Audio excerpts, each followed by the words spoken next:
আসসালামু আলাইকুম বন্ধুরা, আশা করি আপনারা সবাই ভালো আছেন। আমিও আপনাদের দোয়ায় ভালো আছি। এটা বাস্তবতা, প্রেমের শুরু আর শেষ একরকম থাকে না। যারা বিচক্ষণ ব্যক্তি তারা একটু হিসেব করে পা বাড়ায়। ঠিক একইভাবে বৈবাহিক জীবনের ৩টি ধাপ আছে।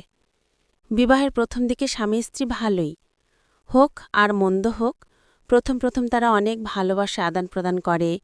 বিয়ের প্রথম প্রথম অনেক ভালোবাসা, অনেক প্রতিজ্ঞা, অনেক স্বপ্ন, অনেক ওয়াদা, অনেক কিছুই আদান প্রদান করে। বিয়ের পরপর অনেক ভালোবাসার বিনিময় প্রদান হয়। যখন ১-২ বছর চলে যায়, আল্লাহ তাআলা একটি বাচ্চা দেন, তখন আস্তে আস্তে সংসারটা একটু ভারী হয়। তখন স্বামী ও স্ত্রী যে একটা ঘোরের ভিতরে থাকে, স্বামী স্ত্রী তখন এই ঘোরটা কেটে যায়।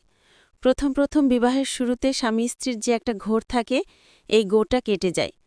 বিবাহের পরে প্রথম প্রথম যে আকর্ষণ থাকে তা আস্তে আস্তে কমতে থাকে।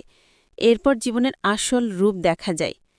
বিবাহের প্রথমে যে মহব্বত উতরায় পড়ছিল, তার আসল রূপ স্বামী স্ত্রী দুজনেই দেখতে পায়। সেই সূত্রপাত থেকে শুরু হয় তুমুল আকারের ঝগড়া, ফাসাদ, অশান্তি। কিন্তু জীবনের শেষ দিকে এসে আবার কিছুটা শান্তি আসে।